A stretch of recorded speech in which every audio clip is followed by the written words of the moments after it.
Jour 2. Les prophètes, les messagers d'Allah.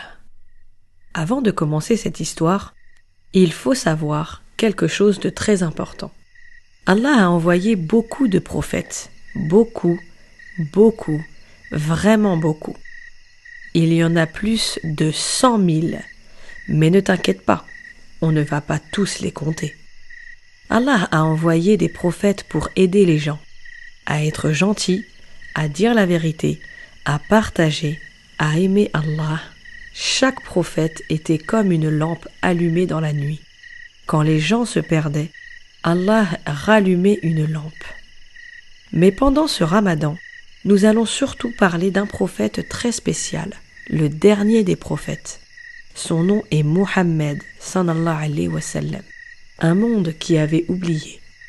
À cette époque, à la Mecque, les gens vivaient, mangeaient, voyageaient, mais beaucoup avaient oublié Allah. Ils se disputaient souvent. Les plus faibles n'étaient pas toujours aidés, et certains oubliaient d'être justes. Mais Allah, lui, voyait tout. Et Allah aimait toujours les humains. Alors Allah décida d'envoyer un dernier guide. Un prophète pour rappeler la bonté, la patience, le chemin vers le paradis. Une naissance pleine de lumière. Un jour, un bébé naît à la Mecque. Sa maman s'appelait Amina. Son papa s'appelait Abdullah. Le bébé était calme, doux, et quand on le regardait, on se sentait apaisé. On l'appelait Muhammad. Dès qu'il grandit, les gens remarquèrent quelque chose.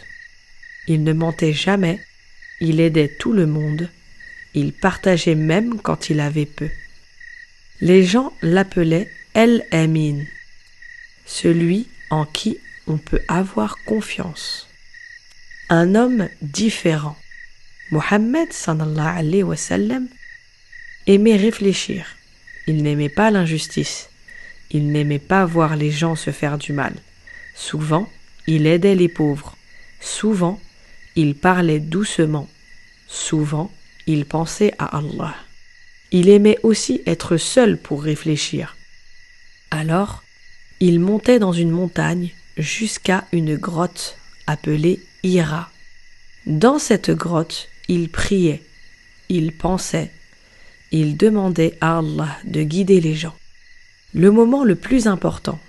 Un jour, quelque chose d'extraordinaire arriva. Dans la grotte, une lumière remplit l'espace. Un ange apparut.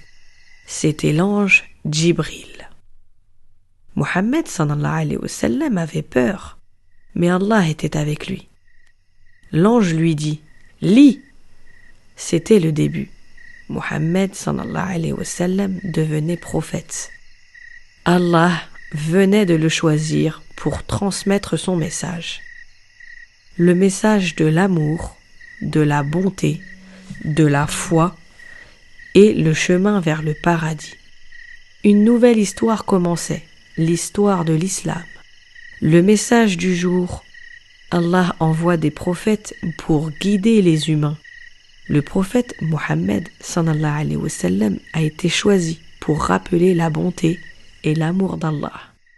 Quiz. Pourquoi Allah envoie-t-il des prophètes? Très bien.